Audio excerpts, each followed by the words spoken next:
افمن شرح اللہ صدرہ للاسلام، کیا بھلا وہ شخص جس کا سینہ اللہ نے اسلام کے لیے کھول دیا۔ ایک کردار ہے جس میں اس کا دل اسلام کے لیے کھل گیا۔ کسی چیز کا کھلنا کیا ہوتا ہے کہ پسندیدہ چیز کو اس میں جگہ دی جائے، یعنی دل کھلا کہ اسلام اندر آ جائے، سبمیشن اور اطاعت۔ مثلاً آپ کے گھر کا دروازہ ہے، آپ اس کے لیے کھولیں گے جس کو آپ اندر لانا چاہیں گے، جس کے لیے نہیں، مثلاً کوئی فقیر ہے، انوانٹڈ شخص ہے تو آپ بند ہی رکھیں گے۔ اسلام آپ کے دل کے دروازے پہ نوک کر رہا ہے۔ اب دیکھیے آپ کا رویہ کیا ہے، کہ اس کے دروازے کھول رہے ہیں کہ آ جاؤ، یا انوانٹڈ ہے، ضرورت نہیں۔ تو مومن جو ہے اس کا دل اسلام کے لیے کھل جاتا ہے، اللہ تعالیٰ اس کے لیے پھر اپنی اطاعت آسان کر دیتا ہے۔ اسی لیے کہا کہ شرح اللہ نے کھول دیا اس کا سینہ اسلام کے لیے۔ فَهُوَ عَلَى نُورٍ مِّن رَبِّهِ، اور وہ اپنے رب کی طرف سے ایک روشنی پر چل رہا ہے، اس کو ایک روشنی نصیب ہوئی۔ اللہ تعالیٰ نے توفیق بخشی کہ انسان ان حقائق سے، ان مثالوں سے سبق حاصل کرے اور پھر اسلام پر مطمئن ہو جائے۔ شرح صدر کا معنی ہے اسلام پر اتفاق ہونا، اطمینان ہونا، یکسوئی ہونا، کسی قسم کا شک اور تذبذب باقی نہ رہنا کہ جو کچھ ہے درست ہے، ہر چیز کو قبول کر سکتا ہوں۔ کیونکہ جس چیز کے لیے انسان کے دل میں پورا اطمینان آ جاتا ہے، پھر اسے قبول کرنے میں اسے کچھ مشکل نہیں آتی۔ نقصان بھی ہو تو وہ اس نقصان میں بھی اپنا فائدہ سمجھتا ہے۔ یعنی یہ نور کب نصیب ہوتا ہے؟ جب خوشی سے انسان اسلام کو قبول کرتا ہے، یعنی صرف علم کی حد تک نہیں، سبمیشن کے لیول پر۔ فَوَيْلٌ لِّلْقَاسِيَةِ قُلُوبُهُم مِّن ذِكْرِ اللَّهِ، دوسرا کردار کیا ہے اس شخص کا کہ جس کا دل اللہ کا ذکر سن کر پہلے سے بھی زیادہ سخت ہو گیا۔ دوسرا کون ہے؟ جس نے اللہ کی باتوں سے کوئی سبق نہ لیا، بلکہ اس کا دل اللہ کی نصیحت سے اور سخت ہو گیا، یعنی دین کا علم اس کے لیے روشنی نہیں بنا، مزید بھٹکنے کا، بہکنے کا اور خسارے کا ذریعہ بن گیا۔ تو ایسے شخص کے لیے تو ہلاکت ہی ہلاکت ہے۔ اولئک فی ضلال مبین، ایسے لوگ کھلی گمراہی میں مبتلا ہیں۔ تو اس سے کیا پتہ چلتا ہے کہ دین کو جان کر، قرآن کو پڑھ کر، اسلام کو سمجھ کر پھر دو کردار سامنے آتے ہیں۔ ایک وہ جس نے کھلے دل سے اس کو لیا، سمجھا، خوشی سے قبول کیا، اس کے مطابق اپنا عمل بدل لیا، اور دوسرا وہ جو جان تو سب کچھ گیا، سمجھ گیا، لیکن کسی چیز کو دل میں جگہ نہیں دی کہ وہ عمل کا حصہ بن جائے، بلکہ اور ڈھیٹ ہو گیا۔ قاسیۃ قلوبہم من ذکر اللہ، یہ وہ شیطانی رویہ ہے جو لاجک پیش کر کے ہر بات کی تعویل اور بہانہ کر کے عمل سے جی چراتا ہے۔ ایسے لوگ پڑھ لکھ کر بھی بھٹک جاتے ہیں۔ فی ضلال مبین، کون سی تعویلیں ہوتی ہیں ایسی جو کسی اور کی نہیں، ہم اپنی بات کریں گے، میں اور آپ، ہم سب اپنی اپنی بات کریں گے کہ کہیں یہ ہمارے بارے میں نہ کہا جا رہا ہو۔ ان دونوں میں سے ہمیں کہیں تو اپنے آپ کو رکھنا ہے نا، کہ قرآن پڑھ کر، دین کا علم حاصل کر کے اللہ کے اس ذکر سے ہمارا دل کھلا، سبمیشن میں اضافہ ہوا، یا پھر اور ڈھیٹ ہو گئے کہ ہر چیز کا کوئی نہ کوئی بہانہ تلاش کرے، نہیں یہ حکم ایسے نہیں ویسے، جیسے اہل کتاب کرتے تھے، حجت بازی، ہیلا سازی۔ جیسے قرآن پاک کی ایک اور آیت میں بھی آتا نا کہ وَلَا يَكُونُوا كَالَّذِينَ أُوتُوا الْكِتَابَ مِن قَبْلُ فَطَالَ عَلَيْهِمُ الْأَمَدُ فَقَسَتْ قُلُوبُهُمْ وَكَثِيرٌ مِّنْهُمْ فَاسِقُونَ، اور وہ ان لوگوں کی طرح نہ ہو جائیں جنہیں پہلے کتاب دی گئی، پھر ایک لمبی مدت ان پر گزر گئی تو ان کے دل سخت ہو گئے، اور آج ان میں سے اکثر فاسق بنے ہوئے ہیں۔ اہل کتاب کی طرح نہ ہو جانا، جن کو اللہ نے کیا کیا، کتاب دی، پھر ایک لمبا عرصہ گزرا، پھر ان کے دل سخت ہو گئے، یہ چیزیں ان کو بس روٹین میں محسوس ہونے لگی، دلوں کے اندر سے احساس ختم ہو گیا۔ یعنی اہل علم کا ڈھیٹ پن ہوتا ہے نا، یہ اس کی طرف اشارہ ہے۔ ایک ہوتا ہے نا، ایک بیچارہ انجان لا علم شخص ہے، اس بیچارے کو پتہ ہی نہیں، پتہ چلا جتنا چلا اتنا مان لیا، اگر نہیں بھی پتہ، نہیں عمل کر رہا تو کم از کم دل تو ڈرتا نا اللہ سے۔ لیکن ایک وہ کردار ہوتا ہے کہ جس کو پتہ سب کچھ ہے، لیکن وہ ہر چیز کی تعویل رکھتا ہے اپنی ذہانت کی وجہ سے، انٹلیکٹ کی وجہ سے، اپنی ہوشیاری کی وجہ سے۔ وہ الفاظ کے ہیر پھیر سے آیتوں کا ایسا مفہوم نکال لیتا ہے کہ جس سے وہ عمل کو ایک طرف پھینک دے۔ اور خود وہی کرے جو اس کی خواہش نفس کے. فرمایا اولئک فی ضلال مبین، ایسے لوگ کھلی گمراہی میں. اس میں جو آیت ہے اس میں لکھا ہوا ہے کہ کیا وہ شخص جس کا سینہ اللہ نے اسلام کے لیے کھول دیا وہ اپنے رب کی طرف سے ایک روشنی پہ چل رہا ہے. یہ ایک کیریکٹر ہے، ایک کردار ہے. کون سا؟ کہ جس شخص کا دل کھلا ہوا ہے. کس بات کے لیے کھلا ہوا ہے؟ اسلام کے لیے. اسلام کا لفظی معنی کیا ہے؟ اپنے آپ کو اللہ کے حوالے کرنا. یہاں دراصل دو کردار آمنے سامنے لائے گئے ہیں. ایک وہ جو قرآن پڑھ کر فائدہ اٹھاتا ہے، اور دوسرا وہ جو قرآن پڑھ کر فائدے کی بجائے اور نقصان میں چلا جاتا ہے. اب ان دونوں کرداروں کی خصوصیات دیکھ کر ہمیں خود کو پہچاننا ہے کہ ہم کون سا کردار ہیں. ایک کردار افمن شرح اللہ صدرہ للاسلام، کیا بھلا وہ شخص جس کا سینہ اللہ نے اسلام کے لیے کھول دیا ہو. اسلام یہاں اس معنی میں نہیں ہے کہ بطور دین. اسلام یہاں کس معنی میں ہے؟ سبمیشن، اطاعت، فرما برداری، جھک جانا. یعنی جو شخص قرآن اس لیے پڑھتا ہے کہ وہ اپنے آپ کو اس کے مطابق بدل لے، اس کے احکامات پر عمل کرے، اللہ کے حکم کے آگے جھک جائے. جیسے مسلم کا معنی کیا ہوتا ہے؟ جھکنے والا. ایسے شخص کو کیا نصیب ہوتا ہے؟ فَهُوَ عَلَى نُورٍ مِّن رَبِّهِ، وہ اپنے رب کی طرف سے ایک نور پر ہوتا ہے. یعنی اس کو ایک خاص روشنی نصیب ہو جاتی ہے جس سے وہ اللہ کی بات کا مطلب سمجھنے لگتا ہے. یعنی قرآن کا علم ہر ایک کے لیے نہ ہدایت کا سبب بنتا ہے، نہ روشنی کا سبب بنتا ہے، اور نہ ہی کامیابی کا سبب بنتا ہے. صرف قرآن کا پڑھ لینا کافی نہیں، صرف اس کا ترجمہ جان لینا کافی نہیں، صرف اس میں انٹلیکچوئل بحثیں اور فلسفے بگارنا کافی نہیں، بلکہ اصل مقصد کیا ہے کہ اسلام کے لیے دل کھل جائے، اپنے آپ کو اللہ کے حوالے کرنے کے لیے دل مان جائے کہ ہاں میں اللہ کا بندہ بنتا ہوں. اگر انسان اس تکبر میں مبتلا رہے کہ جو میری سوچ ہے، جو میرا علم ہے، جو میری خواہش ہے، جو کچھ میں چاہتا ہوں وہ ہونا چاہیے، تو ایسا شخص قرآن کو جب ڈومینیٹ کرتا ہے اور قرآن کے معنی بدلنے کی کوشش کرتا ہے، قرآن پڑھنے سے بھی اس کا مطلب عمل بدلنا نہیں ہوتا، بس صرف ایک انفارمیشن حاصل کرنا، تو وہ اس لیے کھنگالتا کہ اس میں ہے کیا. تو ایسے شخص کو یہ نور نہیں دیتا، اس کو روشنی نہیں ملتی. جو دل بند کر کے اور عمل کی نیت نہ رکھ کے پڑھے. جج کیجیے اپنے آپ کو کہ قرآن کی کوئی بھی آیت پڑھتے ہوئے میری سوچ کیا ہوتی ہے کہ میں نے اس پہ عمل کرنا ہے کہ نہیں کرنا. اگر آپ نے پہلے ہی ڈیسائیڈ کر رکھا ہے کہ صرف پڑھنے کے لیے پڑھنا ہے اور عمل کچھ نہیں کرنا، دل نہیں کھولا. دیکھیں نا، دل کھولنے کو میں نے تشبیہ دی تھی کس سے؟ جیسے کسی کمرے کا دروازہ کھول دے. مثلا آپ اپنے گھر کا دروازہ بند کیے ہوئے، اتنے میں کوئی آ کے نوک کرتا ہے، بیل کرتا ہے. آپ کیا کرتے ہیں؟ جھانک کے دیکھتے ہیں کون ہے یہ بیل کرنے والا. آپ دیکھتے ہیں کہ بہت عزیز دوست ہے کوئی، آپ فوراً سے دھڑ سے دروازہ کھول دیتے ہیں، خوشی کے مارے فوراً کھولتے ہیں، آئیے. اور اگر آپ دیکھتے ہیں کہ کوئی انوانٹیڈ شخص ہے یا کوئی فقیر ہے مثلا، یا کوئی حقیر آپ کی نگاہ میں، سمجھنا تو کسی کو نہیں چاہیے لیکن غیر ضروری چیز ہے، تو آپ کیا کرتے ہیں؟ دروازہ بند کا بند رہنے دیتے ہیں. اس مثال سے سمجھیے کہ اللہ کا یہ کلام آ کر آپ کے دل کا دروازہ کھٹکھٹاتا ہے جب کسی بھی آیت سے آپ سامنا ہوتا ہے.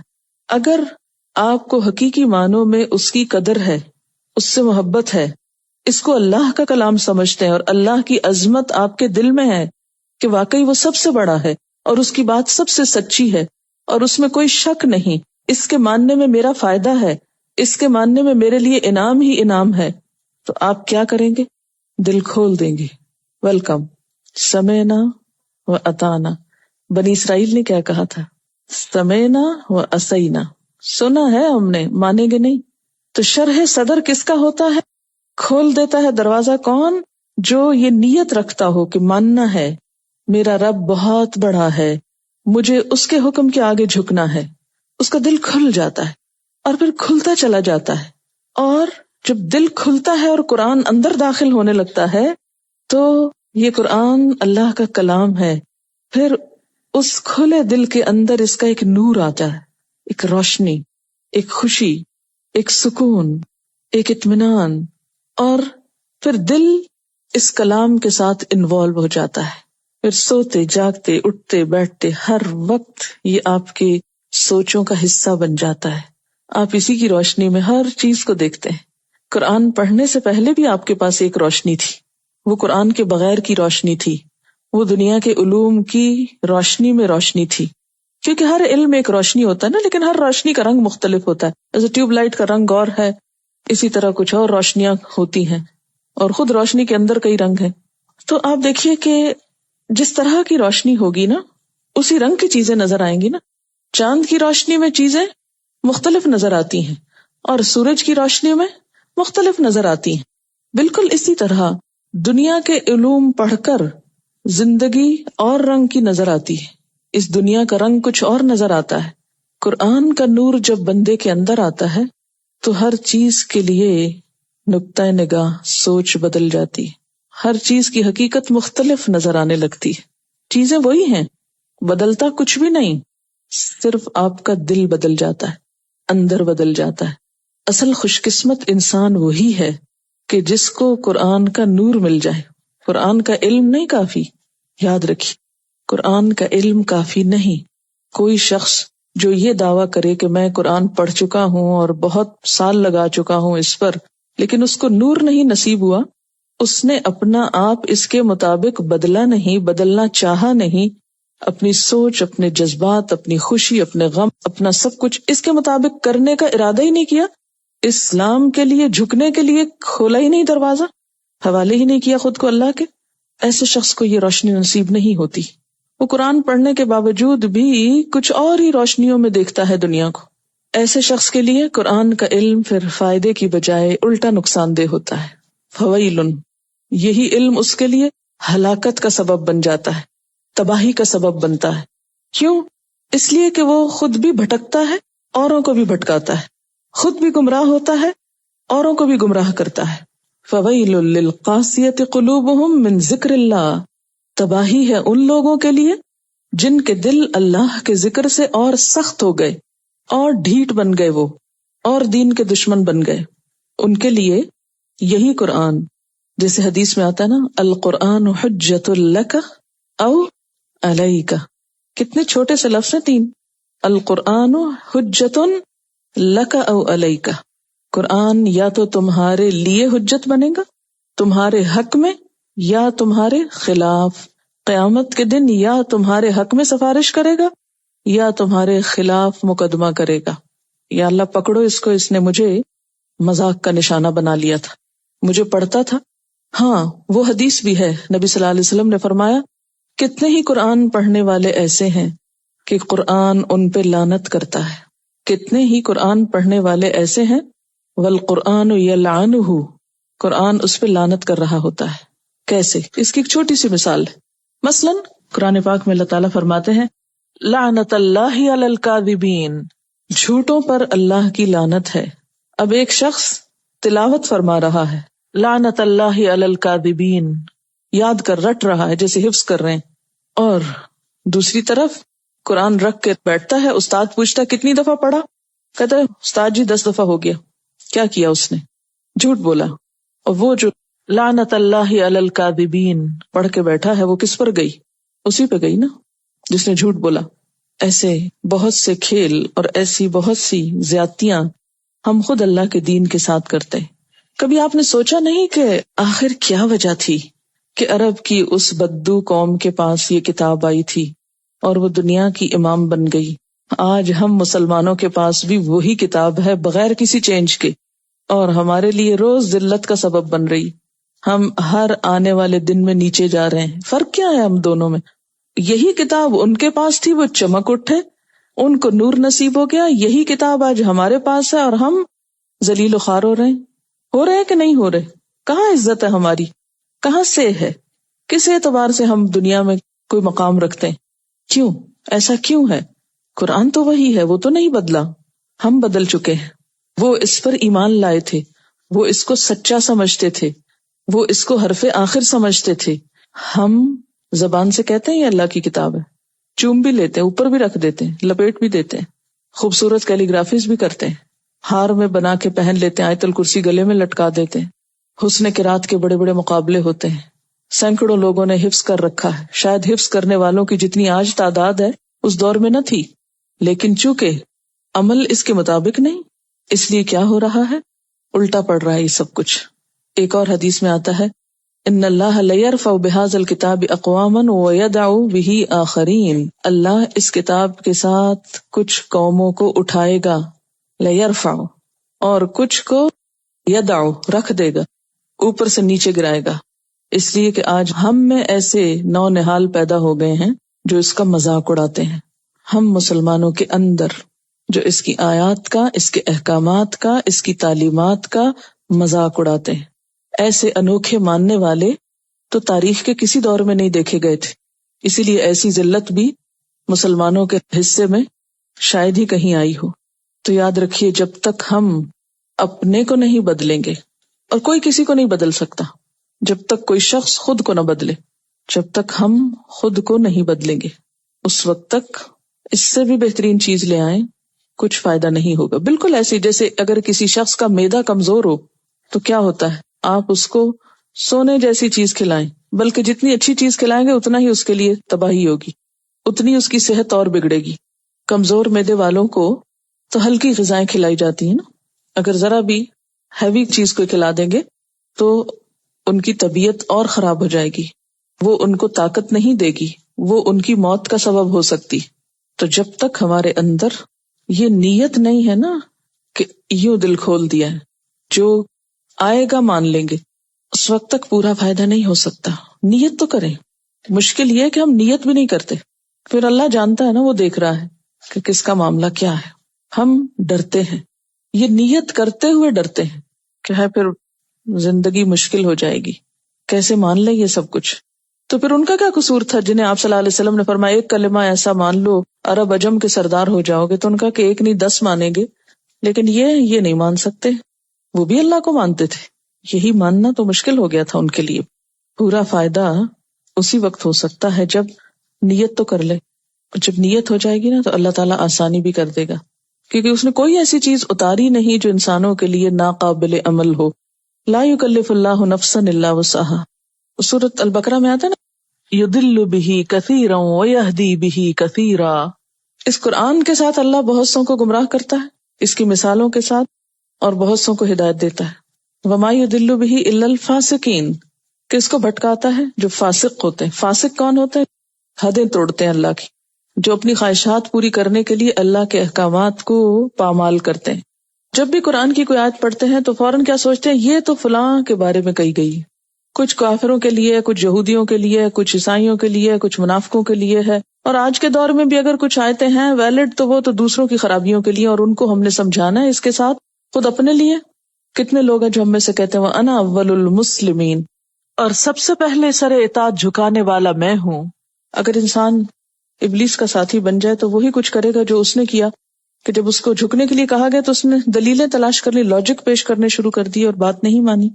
اسی لیے قرآن جو ہے وہ ساری زندگی سمجھتے رہنے کی چیز ہے، اور جتنی دفعہ آپ اس کو پڑھیں گے پڑھائیں گے آپ حیران ہو جائیں گے کہ واقعی ایک میریکل ہے کہ کوئی اور چیز اس کے مقابلے کی نہیں کہ جو اس طرح دل پہ حاوی ہو جائے۔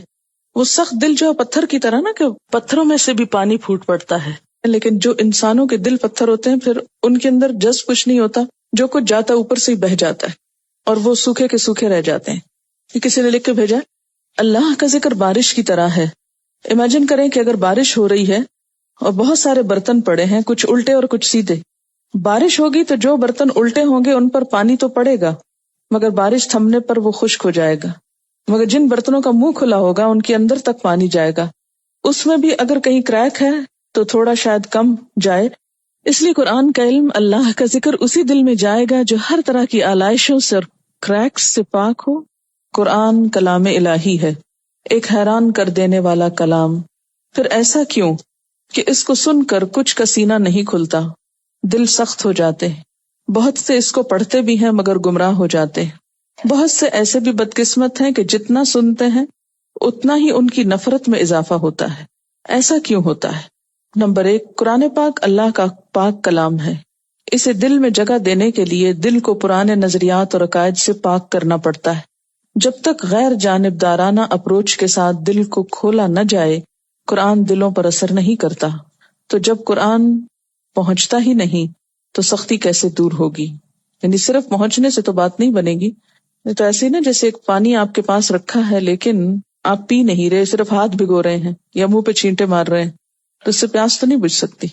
دوسری بات, وہ لوگ جنہیں قرآن سے ہدایت نہیں بلکہ اپنے ذاتی مقاصد کی کامیابی چاہیے, جو اللہ کے ذکر میں اپنے باطل نظریات کے لیے سرٹیفکیٹ ڈھونڈتے ہیں, اپنی بدعات کے لیے لائسنس چاہتے ہیں یا اپنی خواہش نفس کی تائید میں توجیہیں تلاش کرتے ہیں, انہیں یہ سب مل جاتا ہے مگر وہ نور نصیب نہیں ہوتا جو اطاعت کرنے والے کو ملتا ہے. تیسری بات, جو ذکر ظاہریت کے لیے کرتے ہیں وہ قرآن کو فقہی بحثوں اور علمیت جتانے کے لیے سیکھتے ہیں, یعنی علمیت جتانے کے لیے, دوسروں کو یہ بتانے کے لیے کہ ہم قرآن پڑھے ہوئے ہیں. انہیں 2 + 2 = 4 کرنا تو آ جاتا ہے, اور یوں وہ بے عمل عالم بن کر بے نور ذکر کے ساتھ شیر کی گھال میں بھیڑیے بن جاتے ہیں اور کئی لوگوں کے ایمان کھا جاتے ہیں. چوتھی بات, ایک اور سخت دلوں کی مثال مذہبی گھرانوں کے وہ بچے جنہیں حکمت تبلیغ کو ملحوظ خاطر رکھے بغیر قرآن و حدیث سنائی جاتی رہی, وہ اٹھیں تو وہ ہنسے تو کھائیں یا کھیلیں تو غرض کے بے موقع بے محل بغیر یہ دیکھے ہوئے کہ لوہا گرم ہے یا نہیں ضرب پہ ضرب لگائی گئی, اور اس طرح ان کے کان ان الفاظ کے عادی ہو جاتے ہیں مگر نہ دل سے سنا ہوتا ہے, لہٰذا دل پہ کچھ اثر نہیں ہوتا. اور اس طرح جو ہی ماں بولنا شروع کرتی ہے تو بچے اپنے کانوں کے سوئچ آف کر لیتے ہیں اور یوں سن کر نہیں سنتے. اللہ کے ذکر کی بے موقع اوور ڈوز ان کے دلوں کو سخت کر دیتی ہے, اور پھر قرآن کی دل دہلا دینے والی آیات بھی انہیں ہلا نہیں پاتی. اکثر اوقات ایسے افراد دوہری زندگیاں گزارتے ہیں, وہ گھر میں مسلمان ہوتے ہیں اور باہر جو ان کا جی چاہے وہ کرتے ہیں. ایسے لوگوں کو دیکھ کر میں سوچتی ہوں اللہ جانے سزا کا زیادہ مستحق کون ہوگا. اللہ ہمیں ایسے مبلغ بننے سے بچائے. قرآن شفا ہے, ہمیں اس کی صحیح ڈوز اور وہ بھی بروقت دینے کی حکمت عطا فرمائے تاکہ ہم بھی کسی کی دل کی سختی کا باعث نہ بنے. کیا شرح صدر کے لیے شرط ہے کہ بعد میں عمل بہت حد تک پرفیکٹ ہو؟ دیکھیں, دل کھلا ہے تو کچھ نہ کچھ کوشش میں لگے ہوئے ہیں, قدم بقدم آگے بڑھ رہے ہیں. مومن ایک درخت کی طرح گرو کرتا ہے, اور نیک عمل جو ہوتا ہے ایک درخت کی طرح, ایک تو موسم بہار آنے پہ تیزی سے پھلتا پھولتا ہے لیکن اس کے پھلنے پھولنے میں بھی کچھ نہ کچھ وقت ضرور لگ جاتا ہے, اور پھر کچھ عرصے کے بعد کچھ نہ کچھ بیچ میں جھونکے زرد آتے ہیں لیکن پھر وہ ختم نہیں ہوتا, پھر سبز ہونے لگتا ہے حتیٰ کہ اس انسان کی موت آ جاتی. اللہ نے بندہ مومن کو ایک اچھے درخت سے تشبیہ دی, وہ ہے ایور گرین, لیکن ایور گرین میں بھی آپ دیکھیں کہ کوئی نہ کوئی پتا جھڑتا رہتا ہے بیچ بیچ میں سے, مگر آن دا ہول اس کے سبزہ ختم نہیں ہوتا. کسی موسم میں زیادہ گرین ہو جاتا ہے, کسی میں ذرا کم ہوتا ہے. یعنی ایور گرین ٹری جو گرو آہستہ آہستہ آہستہ کرتا چلا جاتا ہے حتیٰ کہ مضبوط بن جاتا ہے. یہ فویل للقاسیۃ قلوبہم من ذکر اللہ, یہ کب ہوتا ہے؟ اللہ کا کلام پڑھ کے پھر دل سخت ہوتے ہیں. یہ کب ہوتے ہیں؟ جب تعویلیں کر لی جاتی. قرآن پڑھ کے ڈھیٹ کب ہوتا ہے انسان؟ ہمارے معاشرے میں ایسے لوگ پائے جاتے ہیں جو کہتے ہیں آخر ہم نے بھی قرآن پڑھا ہے. مجھ سے ڈائریکٹ کئی لوگوں کی بات ہوئی, ہم نے بہت دفعہ ٹرانسلیشن پڑھا ہے, بہت دفعہ قرآن پڑھا ہے, ہمیں تو ایسی کوئی بات نظر نہیں آئی کہ جو یہ کہتی ہو. آپ کو بھی ایسے کردار ملیں گے, اس وقت آپ سوچیں گے واقعی ہمیں تو شاید بھٹکا ہی دیا گیا ہے, بہکا دیا گیا ہے. یہ دراصل اس کردار کی بات ہو رہی ہے نا, کہ جو یہ کہتا ہے کہ قرآن تو میں نے پڑھ لیا لیکن اس کے باوجود یہ کام میں نہیں کروں گا جو قرآن کہتا ہے. جس نیت سے ہم اس کو پڑھیں گے, جس سوچ کے ساتھ پڑھیں گے, اتنی ہی چیز ہم کو فائدہ دے گی. اسی لیے اللہ تعالیٰ کی طرف سے تو اتر رہا ہے سب کچھ, مگر ہر ایک کا ظرف کتنا بھرا جاتا ہے جتنا اس کا ہے. بارش ہوتی ہے, اگر آپ بالٹی رکھیں گے تو بالٹی کا پانی بھر جائے گا, اگر آپ ایک گلاس رکھیں گے تو گلاس بھرے گا. وہ چشمہ تو بہہ رہا ہے, ڈپینڈ کرتا ہے آپ نے آگے کیا رکھا ہوا ہے. جو جس نیت سے پڑھے گا اسی طرح کے معنی نکالے گا. عمل کی نیت سے پڑھے گا تو عمل کی باتیں نکلیں گی. خوف اس وقت تک نہیں آتا نا انسان کے رونگٹے اس وقت تک نہیں کھڑے ہوتے جب تک کہ انسان اس کو اپنے اوپر نہیں لیتا نا یقین کے ساتھ.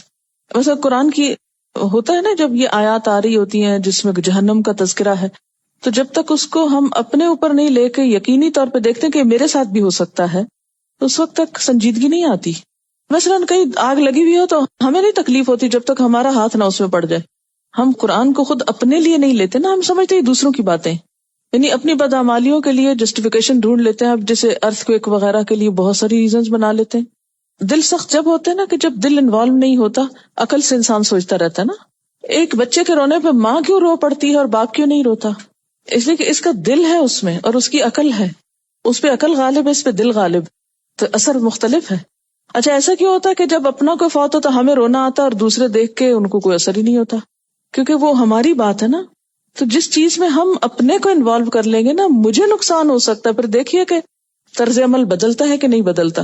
قرآن ایک ایسی کتاب ہے نا جو دل پہ اتری. باقی جو علوم ہیں وہ عقل کی پیداوار ہوتے ہیں. جیسے شعر جو ہے وہ عموماً دل کا جذبات کا اظہار ہوتے ہیں نا، تو اس سے کیا ہوتا ہے، دوسروں کے اوپر جلدی اثر ہوتا ہے. قرآن کے علم اور دوسرے علوم میں فرق یہ ہے کہ دوسروں میں خود کو انوالو کرنے کی ضرورت نہیں ہوتی، لیکن قرآن کا علم اس وقت تک آتا نہیں جب تک خود کو بیچ میں نہ رکھو، اس لیے کہ فیہ ذکرکم، یہ تمہاری اپنی باتیں ہیں. فویل للقاسیۃ قلوبہم من ذکر اللہ، پس ہلاکت ہے ان لوگوں کے لیے جن کے دل سخت ہو گئے اللہ کے ذکر سے. ہم تو ہمیشہ یہی پڑھتے رہے کہ اللہ کا ذکر دلوں کو اطمینان دیتا ہے، سکون کا باعث ہوتا ہے، خشیت الہی پیدا کرتا ہے. لیکن یہاں تو کچھ اور ہی لکھا ہوا. یہاں لکھا ہوا یہ ہے کہ تباہی ہے ان لوگوں کے لیے جن کے دل اللہ کے ذکر سے، اللہ کی نصیحت سے اور زیادہ سخت ہو گئے. ایسا کیوں ہوتا ہے کہ کچھ لوگوں پر ریورس ایفیکٹ ہوتا ہے، الٹا اثر ہوتا ہے، ان کو ایک ہی چیز سے فائدے کی بجائے نقصان ہوتا ہے. وہی دوا جو ایک کی زندگی بچانے کا سبب بنتی ہے دوسرے کے لیے موت کا سبب بن جاتی. ایسا کیوں ہوتا ہے؟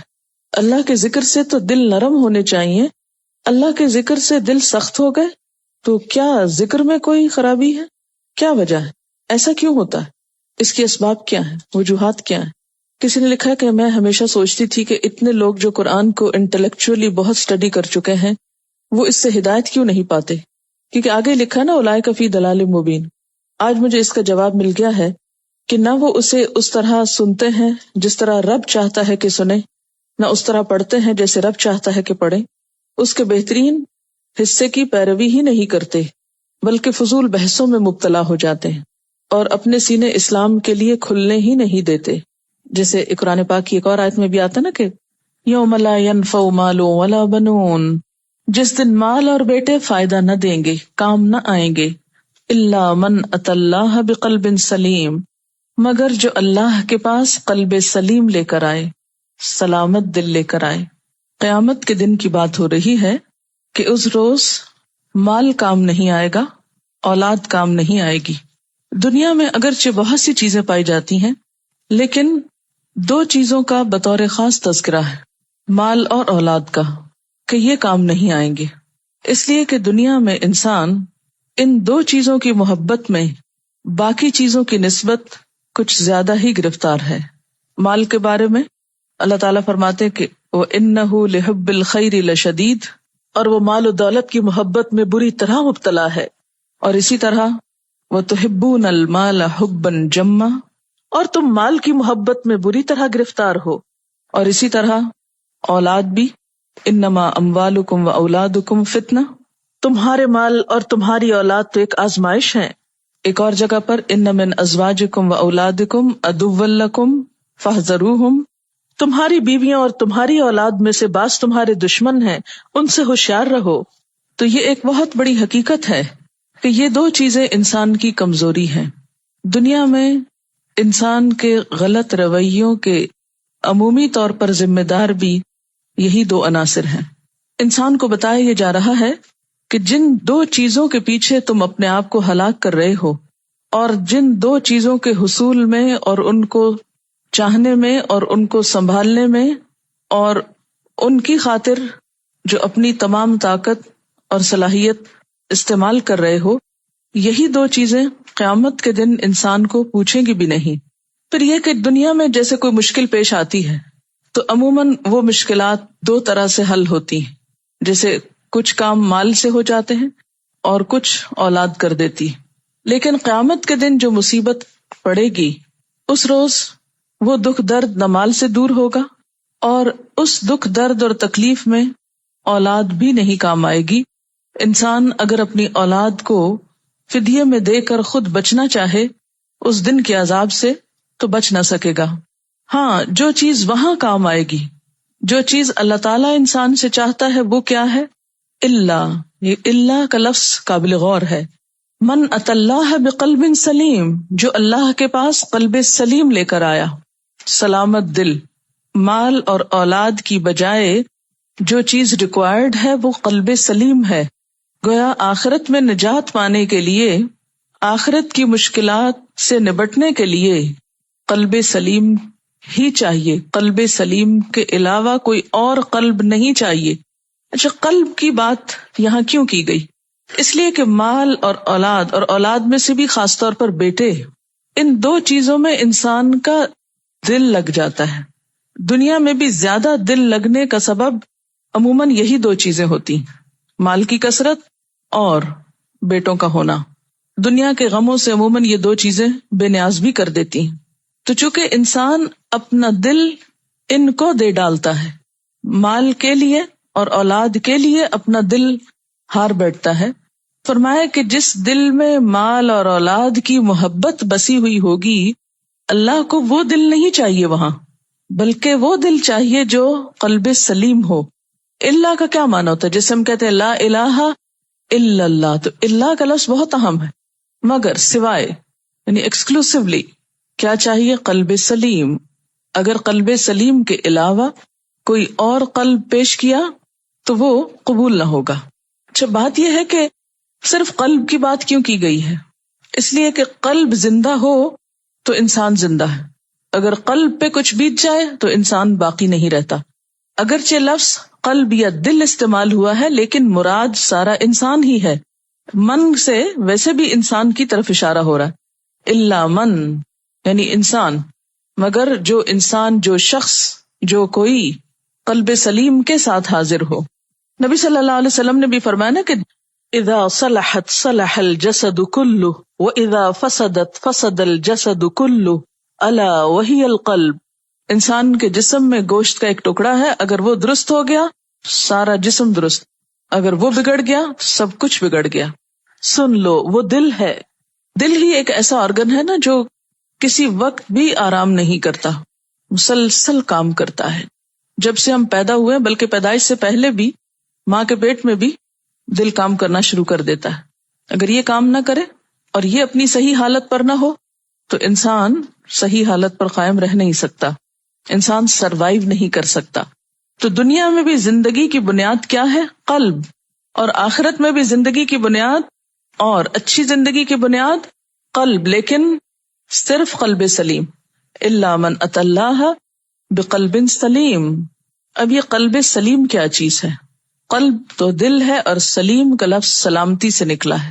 سلامت دل، محفوظ دل، بے عیب دل، ہر خرابی، بیماری، بگاڑ، فساد سے پاک دل. کون سی خرابی اور کون سی بیماری؟ خرابیوں میں مثلاً پہلی خرابی شرک اور بدعت، اللہ کے نافرمانی کے کاموں سے خالی دل. جس کا دل اللہ کی نافرمانی میں لگتا ہی نہ ہو، اللہ کی نافرمانی کو دل ہی نہ چاہے، دنیا کی محبت اور دنیا کی چکا چوند اور دنیا کی رونق سے محفوظ دل، کہ وہ یہ سب کچھ دیکھے مگر کسی بھی چیز میں اس کا دل نہ لگے، کوئی بھی چیز اس کو اپیل نہ کرے، دل میں جگہ نہ پکڑے. اسی طرح ہر برے جذبے سے، حسد، شک، بدگمانی، نفرت، عداوت، بخل، ان سارے جذبات سے پاک دل. بات یہ ہے کہ دل ایک ایسی سینٹرل جگہ ہے جسم میں کہ جو چیز وہاں جگہ بنا لے وہ پورے جسم کو اپنی لپیٹ میں لے لیتی. مثلاً اگر شرک وہاں جگہ بنا لے تو سارے دین کا بگاڑ ہو جاتا ہے، ساری عبادات کا ستیہ ناش ہو جاتا ہے. اگر مال کی محبت یہاں جگہ بنا لے تو کیا ہوتا ہے؟ انسان اپنے رشتوں کو، اپنے قریب عزیز اور بہت سی قیمتی چیزوں کو اس پر قربان کر دیتا ہے.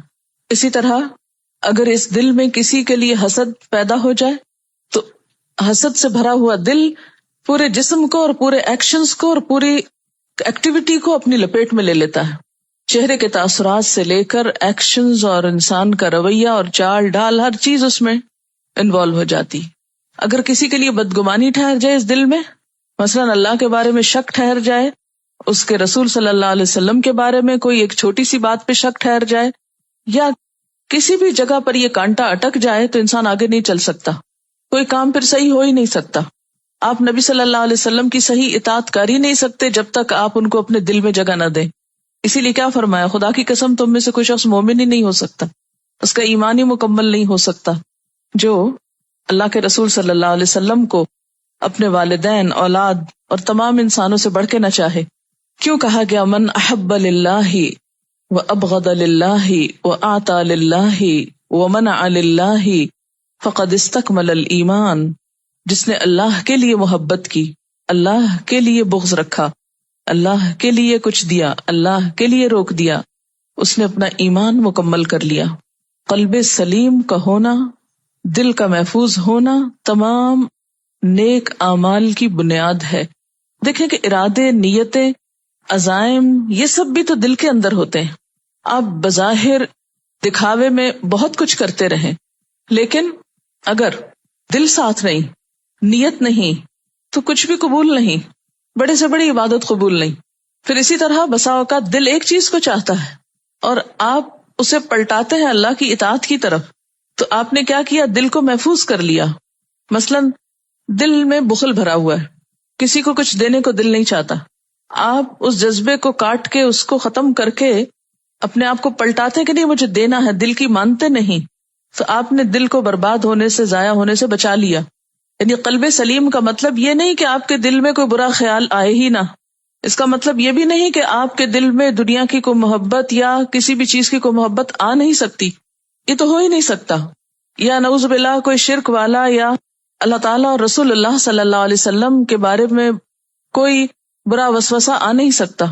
صحابہ کرام میں سے ایک صحابی نے کہا تھا نا، یا رسول اللہ صلی اللہ علیہ وسلم، بعض اوقات وہ باتیں ہم چاہتے نہیں لیکن اچانک ہمارے دماغ میں ایسی آ جاتی ہیں کہ ان کو منہ پہ لائیں، اس سے بہتر ہے کہ ہم جل کر کوئلہ ہو جائیں۔ یعنی اچانک دل میں کوئی ایسی بات آ جاتی، ایسا وسوسہ آ جاتا، بدگمانی آ جاتی۔ اب کیا مطلب کہ دل محفوظ نہیں رہا، سلامت نہیں رہا، کہ وسوسہ آ کیوں گیا؟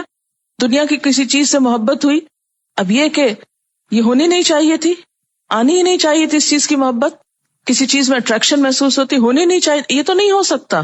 پھر دل محفوظ کیسے ہے اگر یہ نہیں ہو سکتا؟ محفوظ اس طرح کہ ہر وہ ناپسندیدہ چیز جو اندر آ جائے اس کو نکال باہر کیا جائے کوشش کے ساتھ۔ مثلاً آپ دیکھیں کہ دل کو آپ ایک گھر سے مثال دے دیں، جیسے ایک گھر ہوتا ہے، کیا زلزلے نہیں آئیں گے؟ آئیں گے، آتے ہیں تو کیا ہوتا ہے، کریکس پڑ جاتے ہیں نا گھروں میں۔ کیا ڈسٹ نہیں آئے گی گھر کے اندر چاہے آپ ساری کھڑکیاں بند کر کے رکھیں؟ آتی ہے نا، پھر کیا کرتے ہیں، پوچھ ڈالتے ہیں۔ کیا کوڑا کرکٹ نہیں آتا؟ آتا ہے، کیا کرتے ہیں، رکھے نہیں رکھتے، نکال دیتے ہیں۔ تو قلب سلیم سے مراد یہ ہے کہ ہر وہ چیز جو اس کے اندر دراڑ ڈالنے کو آئے، کوئی زلزلہ طوفان آئے، کوئی آندھی بارش آئے، کوئی ایسی چیز آئے، وہ تو آئے گی طبعی حالات اور موسم کے تحت۔ انسان اس دنیا میں رہتے ہوئے ہر روز کوئی نہ کوئی آندھی طوفان دیکھے گا دائیں بائیں جو اس کے دل کو ہلا مارے گے، لیکن انسان کو کیا کرنا ہے؟ ان سب چیزوں کا مقابلہ کرنا ہے۔ جہاں کہیں دراڑ پڑے فوراً اس کی اصلاح کر دینا ہے، جہاں کہیں کو رخنا ہونے لگے اس کو بھر دینا ہے، جہاں کہیں کو رنگ اترنے لگے اس کو کر دینا ہے، کوئی میل کچیل آنے لگے اس کو صاف کر دینا ہے، تاکہ جب ہم دنیا سے رخصت ہوں تو اس حال میں رخصت ہوں کہ کوئی ایسی چیز جو اللہ تعالیٰ کو پسند نہ ہو وہ ہمارے دل کے ساتھ ٹکی ہوئی نہ ہو، سب ہٹی ہوئی ہو، داغ دھبے سارے کے سارے مٹے ہوئے ہوں۔ یہ اسی وقت ہو سکتا ہے جب ساتھ مٹاتے رہیں۔ گھر اسی وقت صاف رہ سکتا ہے جب ساتھ صفائی کریں۔ اگر آپ کچھ دن کے لیے بھی چھوڑ دیں گے تو مشکل ہو جائے گی۔ نبی صلی اللہ علیہ وسلم نے فرمایا کہ جب انسان کوئی گناہ کرتا ہے تو دل پہ ایک سیاہ نقطہ لگتا ہے، جب انسان توبہ کر لیتا ہے، اصلاح کر لیتا ہے تو کیا ہوتا ہے، نقطہ مٹ جاتا ہے۔ لیکن اگر انسان چھوڑ دیتا ہے تو وہ نقطہ پھیلنے لگتا ہے اور سیاہی پھیلتے پھیلتے پورے دل کو اپنے کنٹرول میں لے لیتی۔ علامہ اقبال نے کہا تھا نا، یہ مال و دولت دنیا، یہ رشتہ و پیوند، یہ مال اور یہ رشتے، ان سے انسان کو محبت ہوتی ہے، لیکن بتان وہم و گما لا الہ الا اللہ، یہ کیا ہیں؟ بت ہیں جن کو انسان پوجتا ہے۔ کون سے؟ خیالی، اپنا خیال ہوتا ہے نا جو کسی بھی چیز کو خوبصورت یا بدصورت کر دیتا ہے۔ یوم لا ینفع مال ولا بنون الا من اتى اللہ بقلب سلیم۔ ایک عام صحت مند دل ہے جس کا رنگ خوبصورت ہے، صحت مند، لیکن ایک سگریٹ پینے والے انسان کا دل ہے، سگریٹ کے دھوئیں سے دل کا حال یہ ہو جاتا ہے۔ آپ صلی اللہ علیہ وسلم نے سیاہی کا ذکر کیا تھا نا، اسی طرح اس سے ہم امیجن کر سکتے ہیں کہ جب ہم گناہ کرتے ہیں تو کیا ہوتا ہے، یہ صحت مند دل، قلب سلیم جو ہوتا ہے، قلب بیمار ہو جاتا ہے اور گناہوں کی میل سے سیاہ ہوتا چلا جاتا ہے۔ اللہ تعالیٰ کیا چاہتے ہیں؟ یہ دل چاہیے، الا من اتى اللہ بقلب سلیم، سلامت دل چاہیے اور بس، اور نہیں چاہیے، سب دوسرے ریجیکٹڈ ہیں، کام ہی نہیں آئیں گے وہاں۔ تو ہم سب کو کس چیز پہ توجہ دینی ہے؟ اپنے دل کی اصلاح پہ، پیوریفیکیشن آف ہارٹ پہ، کیونکہ وہ سینٹر ہے ساری چیزوں کا، سارے باتوں اور کاموں کا۔ دل کی اصلاح اور دل کا زنگ اور دل کا میل کچیل دور کرنے کے لیے 2 نسخے اللہ تعالیٰ کے رسول صلی اللہ علیہ وسلم نے بتائے۔ آپ نے فرمایا کہ دلوں کو زنگ لگ جاتا ہے جیسے لوہے کو لگتا ہے، تو لوگوں نے عرض کیا یا رسول اللہ صلی اللہ علیہ وسلم، لوہے کا زنگ دور کرنا تو ہم جانتے ہیں، دلوں کے زنگ کو کیسے دھوئیں، کیسے دور کریں؟ آپ نے فرمایا 2 چیزیں، کثرت سے قرآن کی تلاوت اور موت کی یاد۔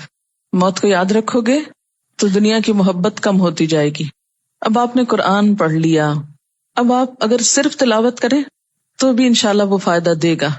کثرت سے تلاوت کو معمول بنا لیں، اور خاص طور پر ایک بات ہمیشہ یاد رکھ، جس وقت دل ڈاواں ڈول ہونے لگے، جس وقت اداسی ہونے لگے، جس وقت پریشانی ہونے لگے، جس وقت ایمان کا لیول کم محسوس ہو، کچھ بھی دیر کیے بغیر قرآن کھول لیں، کہاں سے، جہاں سے بھی کھل جائے، ضروری نہیں کہ کوئی خاص صورت سلیکٹ کریں، کھول لیں، جو سامنے آئے پڑھنا شروع کر دیں، اس وقت تک پڑھتے رہیں جب تک افاقہ نہ محسوس کریں، جب تک شفا نہ ہو جائے۔ اگر سمجھیں کہ منہ سے لفظ ہی نہیں نکل رہا، ٹیپ آن کر دیں۔ کسی بھی اچھے قاری کی قرات آپ کے پاس لازمی طور پر ہونی چاہیے، اتنی ہی ضروری ہے جتنا آپ کے پاس آپ کے جسم پہ پہنا ہوا کپڑا ضروری ہے۔ سال کے لباس کے بجٹ میں کسی بھی چیز میں کمی کر لیں، کوئی ایک عدد قرات کسی بھی قاری کی جو آپ کو پسند ہو آن کر لیں اور سننا شروع کر دیں، کیونکہ قرآن سننے کے لیے، قرآن کے بارے میں کیا کہا گیا؟ شفاء لما فی الصدور، شفاء لما فی الصدور، یہ جو بیماریاں دلوں کو لگ جاتی ہیں ان کے لیے شفا ہے۔ لیکن دوا لیں گے تو شفا ہوگی نا، صرف وہ بند رکھے رہنے سے آپ کو شفا نہیں ہوگی۔ دوا آپ کی ڈبیا میں رکھی ہوئی اور ڈھکن بند ہے اور وہ آپ سے کھل نہیں رہا، کھا آپ رہے نہیں، آپ کا شفا ہو جائے تو نہیں کھول سکتی، اس کو کھولنا پڑے گا، اس کو نکالنا پڑے گا، اس کو کھانا پڑے گا اور ریگولر ڈوز لینی پڑے گی جب درد دور ہوں گے۔ آپ صلی اللہ علیہ وسلم نے فرمایا تھا کہ میں تمہارے پاس 2 چیزیں چھوڑ کے جا رہا ہوں، جب تک ان کو مضبوط پکڑے رہو گے کبھی گمراہ نہ ہو، اور ان میں سے ایک قرآن ہے اور دوسری سنت رسول صلی اللہ علیہ وسلم۔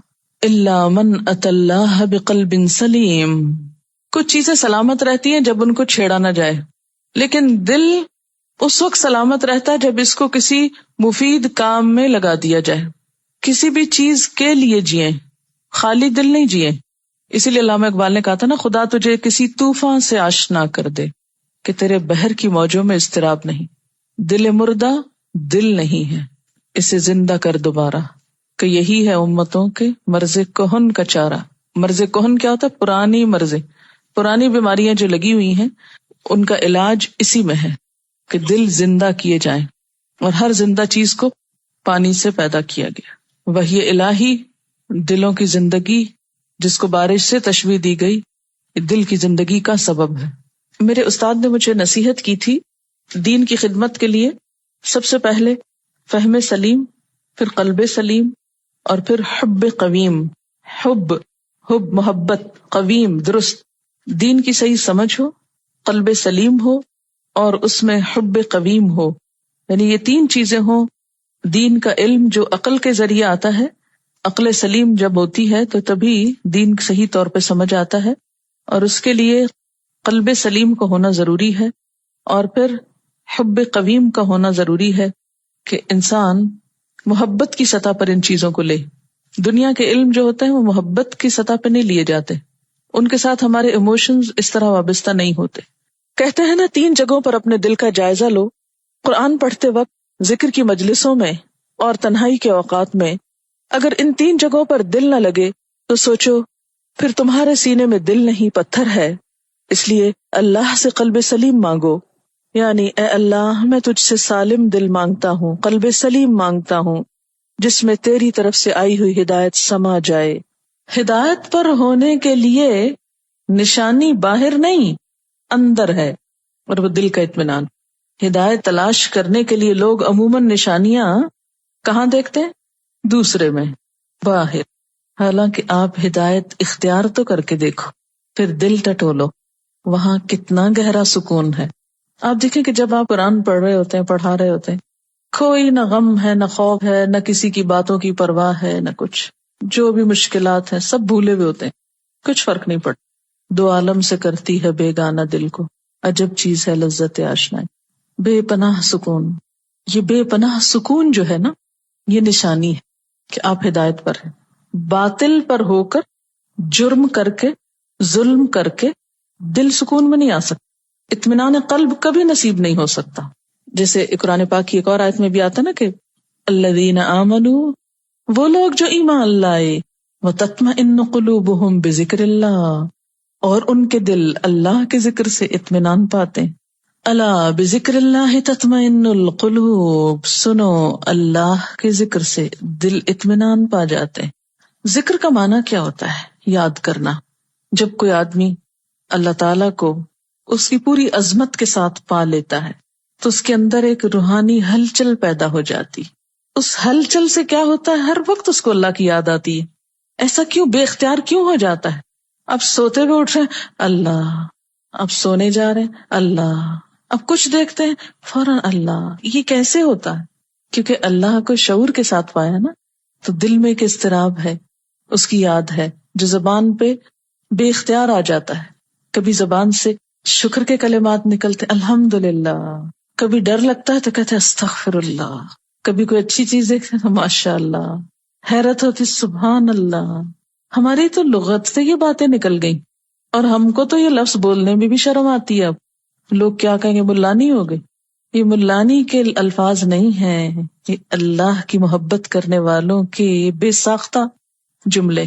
لیکن آپ دیکھیں کہ آج کے لوگ بڑی بڑی گاڑیوں میں بیٹھ کر، بڑے بڑے گھروں میں رہ کر، بڑے بڑے عہدوں اور جابس پہ اطمینان سے محروم ہیں، عجیب پریشانی کا شکار ہیں۔ جتنی مادی ترقی بڑھی اتنی بے سکونی بڑھی۔ ہر طرف کمفرٹ دینے والے سامان موجود ہیں، تھک کارپیٹس، بھاری پردے، بھاری فرنیچر، بہترین کھانے، عمدہ لباس، لیکن سکون نام کی چیز کوئی نہیں۔ یہ سب چیزیں اجنبی اور منہ چڑھاتی نظر آتی ہیں۔ کیوں؟ حقیقی خوشی نہیں لوگوں کے چہروں پر۔ مصنوعی مسکراہٹ کے پیچھے ایک فکر کی لہر ہے جو صاف دیکھی جا سکتی ہے۔ کیوں؟ اس کی وجہ کیا ہے؟ اس کی وجہ یہ ہے کہ خوشی تو روح کو ہوتی ہے نا، اور روح کا سامان قرآن ہے جو روح الامین لے کر آئے، اور ہم اس کو خوش کرنا چاہتے ہیں مادی چیزوں سے۔ مثلاً بچہ کھلونا مانگ رہا ہے اور ہم اس کو کھانا کھلانے لگ جائیں تو وہ خوش ہو جائے گا؟ وہ کہے مجھے کھلونا چاہیے، آپ کے آؤ کھانا کھاؤ، اور چیخے گا میں کھلونا مانگ رہا ہوں آپ مجھے کھانا کھلاتے، کیونکہ وہ تو عام طور پہ بھی اس کو کھانا نہیں اچھا لگتا۔ ہمارا حال یہی ہے، جس چیز کی خوشی جس چیز میں ہے وہی ملے گی تو روح خوش ہوگی۔ آپ دیکھیں کہ ایک انسان سے مل کر آپ کو خوشی ہوتی، وہ نہ ملے، سینکڑوں لوگ ملتے رہیں آپ کو، دل کا کیا حال ہوتا ہے؟ خوش ہوتے ہیں آپ؟ نہیں۔ اور وہ ایک مل جائے تو سب کچھ مل جاتا ہے، کیونکہ روح کی خوشی اس میں ہے۔ اس سے زیادہ خوبصورت یا مالدار یا بڑے لوگوں میں نہیں ہے، اس ایک میں ہے۔ انسان اشرف المخلوقات ہے، اس کی روح کی خوشی اس سے کمتر چیزوں میں نہیں ہے۔ یہ باقی ساری چیزیں ہم سے کمتر ہیں نا، ہم ان سے برتر ہیں۔ یہ ہمارے لیے ضرورت کے لیے پیدا کی گئی، ہم نے ان کو پوجنا شروع کر دیا، ہم نے ان میں خوشی تلاش کرنے شروع کر دی۔ ہمیں اپنے سے بڑی چیز میں سکون مل سکتا ہے جو حقیقی معنی میں بڑی ہے، اور وہ ایک ہی چیز ہے نا، اللہ۔ اور جب تک اس کو بھولے رہیں گے، اس کو فراموش کریں گے، اس کو چھوڑے رہیں گے، حقیقی خوشی نہیں مل سکتی۔ اپنے سے کمتر میں سکون نہیں مل سکتا، اپنے سے برتر میں سکون ملے گا۔ الذین آمنوا وتطمئن قلوبہم بذکر اللہ، الا بذکر اللہ تطمئن القلوب۔ وآخر دعوانا ان الحمد للہ رب العالمین۔ سبحانک اللہم وبحمدک نشہد ان لا الہ الا انت نستغفرک ونتوب الیک۔ والسلام علیکم ورحمۃ اللہ وبرکاتہ۔